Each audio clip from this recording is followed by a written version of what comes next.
Hello, everyone. We are back for part 4 of the Transfers You May Have Missed series. Once again, joined by Joe. Before we jump into it, I just want to remind you all that the 11th edition of the Scatter Football Handbook is now live on our store, and I'll have some photos rotating across the screen now for you, and a link to go buy that up the top. So go check that out. We've got Ryan Shirky on the front cover, as well as the usual profiles and features and interviews on a host of some of the best young players from all over the world. But without further ado, we'll jump into it with your first player, Joe. Yeah, I've gone with quite a left-back heavy theme, or a left-sided half of the pitch theme with my two selections today, because we said in the last Transfers You Might Have Missed episode that we were going to tackle some of the moves which had taken place sort of towards the end of the window. And there were so many that went through on deadline day and in the days leading up to that it was kind of hard to keep a track of all of them. So when I was going sort of through the list of transfers like late in the day, there were so many which were just popping up, and I was going, oh, I can't believe he's gone there. That makes no sense. Or, I mean, for these two, they were two that I thought, I mean, they make absolute perfect sense. They're great fits. So it was hard to not sort of get drawn in by them. But my first one is Marc Cucurella, who has joined Brighton and Hove Albion, of course, in the Premier League. He signed for £16 million from Getafe, obviously in La Liga. He is signed a 5-year contract until 2026, 23 years old. But he was one who was completed on deadline day. And it's just over a year since he sealed around a 10 million or 12 million euro move from Barcelona to Getafe. He was excellent there. He was very good at Eibar in a previous campaign on loan from Barcelona. And I think it's quite a switch from Barcelona via a few La Liga clubs to Brighton, but I think he has found a club which is very, it's very suited to him. He's a very tactically flexible player, and that'll be of great use to Graham Potter and Brighton, considering that they do switch up their formation quite frequently and in mid-game. I think he's a fantastic two-way player. Can play anywhere on the left flank. He's played as a left midfielder, a left winger. He's played predominantly as a left wing back over the past few seasons, but I think you could best describe him in this new Brighton team as a wide midfielder. And while they've been using Dan Burn there over the past season or so, and for anyone who's seen Dan Burn, they'll know that he's around 6'6" and surprisingly mobile for a man of that height. But he's, with Cucurella, it does definitely feel as though they've got a dedicated player on that side of the pitch, considering that on the opposite side, they've had players who are more similar to him. But he's got, very good recovery pace. He's defensively very alert, so there's no worries about, tracking if he were to get forward. And he definitely offers balance going both ways. I think it's for £16 million. It's not it's not an enormous fee for a Premier League club. And yeah, I think in terms of the tactics, there's no concerns about, his defensive fundamentals if he were to play a bit more of an advanced role, or, was expected to attack more than he is defend. Because, while his defensive metrics were quite inflated by playing for Getafe in that famous Jose Bordalas team last season, his pressures, his tackles, his interceptions, blocks, everything, you name it, he's very much on that level. But yeah, he's taken the number 3 shirt at Brighton, so you'd assume he'd be playing in that left-sided midfield / wing-back role. And yeah, I'm really excited to see how he adapts to the Premier League. Yeah, he's a super high-energy, high-intensity player. Will get through a lot of work. Seen him play a little bit more like further upfield for the under-21s with Spain. I've maybe a little bit more concerned with the kind of fit that he would have if that was the role that Brighton had signed him to play. But it does seem as though he's going to play more of that kind of wide midfield / left wing back role that definitely, in my opinion, would suit his skill set much better. Yeah, the thing about Cucurella is that he's big when it comes to creating chances from turnovers, and we see how important it is to turn over play high up the pitch, and even if he's not sort of going on a mazy dribble straight after winning the ball high up the field, the numerical superiority that Brighton are going to have when they come up against some really more conventional formations. I think that's going to be quite useful for them in the middle and attacking thirds. Awesome. So I'm going to jump into my first player, and that is another player that was in Spain last year, but he was on loan from Benfica, and that is Jota. So we've been following Jota's career for a long time now. So Jota was on loan at Valladolid last year, and ever since he kind of started his senior career, he's really struggled to get consistent minutes. So playing in the reserves with Benfica, he played quite a lot and was very successful at under 19 international tournaments, under 17s with Portugal. He won the Euros at both age groups. So he's been a super successful player, but then kind of, in the last year or two, struggled for those minutes that he really needed to kick on. So now he's gone to Celtic on loan with an option to buy for around 8 million euros. And I really think it's a great fit. Obviously, I've got a massive soft spot for Ange Postecoglou, and I'm really excited to see what he's already done and what he will do for the upcoming season in Scotland.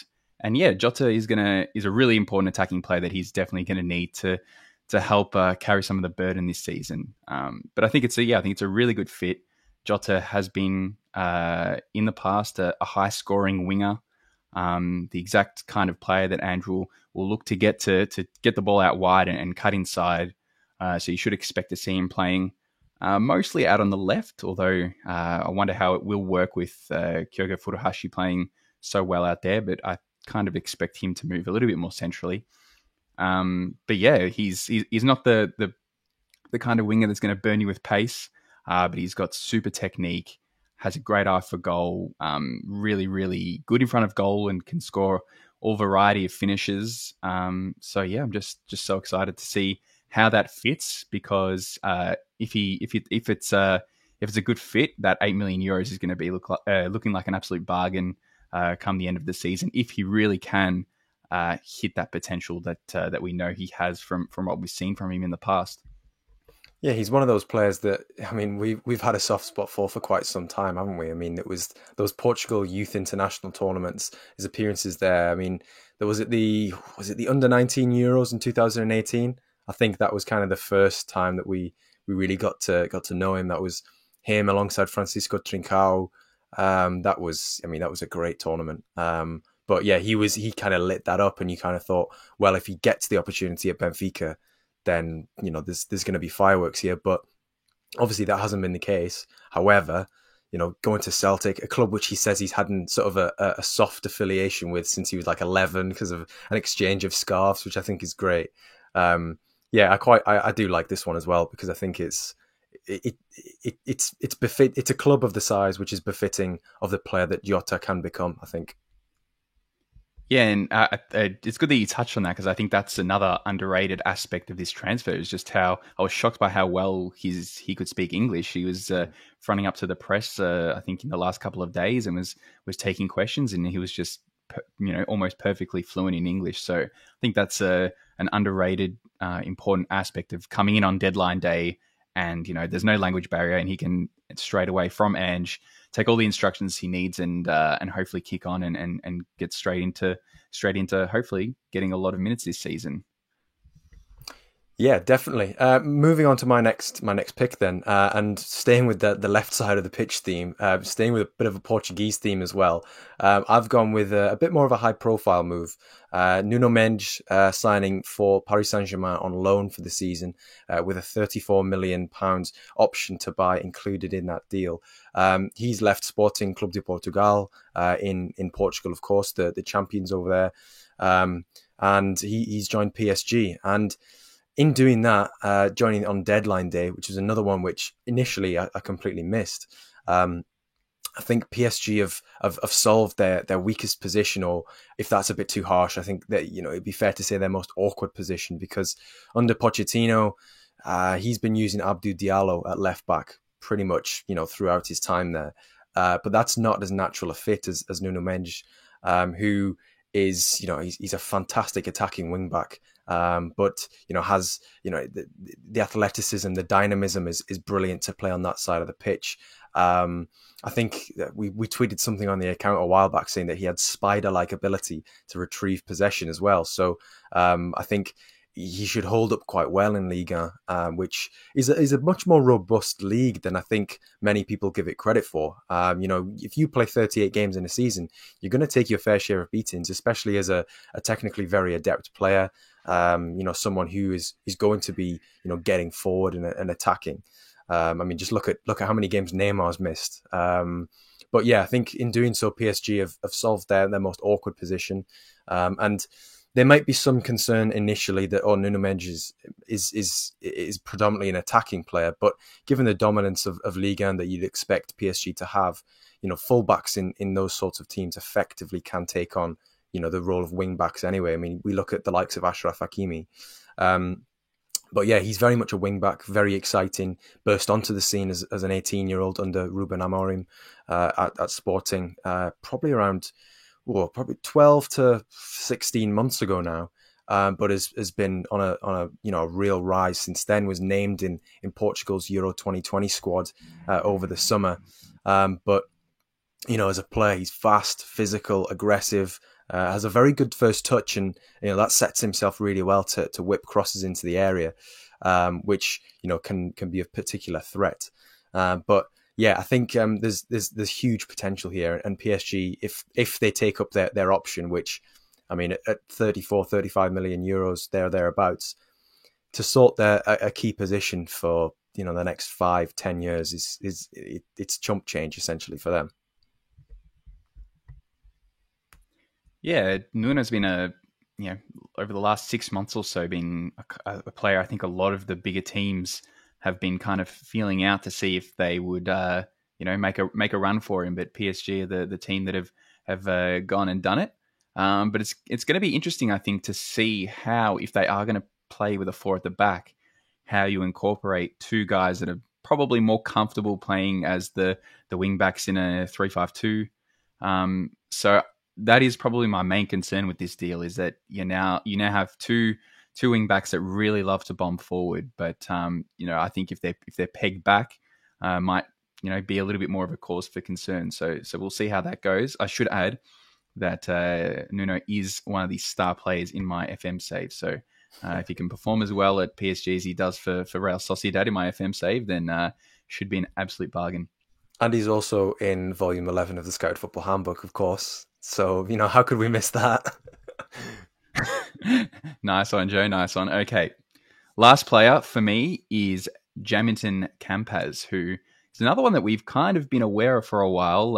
At the Under-17 World Cup a few years ago, he was one of Colombia's starring players, but he has just made a move from Deportes Tolima in Colombia and has gone for 3.5 million euros to Grêmio in Brazil. Which I think is a really, really smart move for him. He had some offers from Belgium, but he's opted to stay closer to home. And it's a move that we've seen be successful in recent times for a player like Jefferson Soteldo, who moved from Chile to Santos and had a great success there before he's moved to MLS this season. But yes, Jaminton is really direct. He's like a little bit of a cannonball physique, loves to run at defenders, loves to take a long shot, and he's just pretty impactful in the final third for a young winger. He's the kind of like the stereotypical really high attacking upside, but kind of leaves you wanting a little bit defensively. So that's probably the area of his game that he'll look to develop in Brazil. But also, I'd say that South American football doesn't necessarily lend itself to the pressing systems that we see a lot of in Europe. So it's a little bit more, transitional than European football. But really excited to see how this one pans out. And then if it all goes well, he should be making the leap over to Europe in no time. Yeah, he's old school, isn't he? I mean, for somebody who is, but his age is very new school. His style is very old school, and I think for anyone who is maybe tears their hair out when they see players taking shots from very low percentage places on the pitch, then maybe he's not the player for you. But if you're a football romantic, then I think Jaminton Campaz is definitely that type of player that every once in a while he will do something which is pretty special. And there's, I think, yeah, I think the step to Brazil is probably a good incremental one rather than making the leap to Belgium, for example, straight away, because I think it would have been, just purely on the pitch, a bit of a culture shock in terms of the expectations, coming from Deportes Tolima to somewhere in Belgium straight away. But yeah, it's one which, I mean, South American football tends to be a bit of a blind spot of mine, but he definitely has flashed up on the radar more than a few times, and I think we've mentioned him on the podcast on occasion. So yeah, he's one which, again, I was quite pleased to hear that he'd got a bit of a big move. Awesome. So we'll wrap it up there. Thank you again, Joe, for joining me. I will remind everyone, Volume 11 of the Handbook is live on our site. So if you want to go grab a copy, it is £10, but we'll finish up there. Thank you once again, and we'll be back with our fifth and final part of this series next week.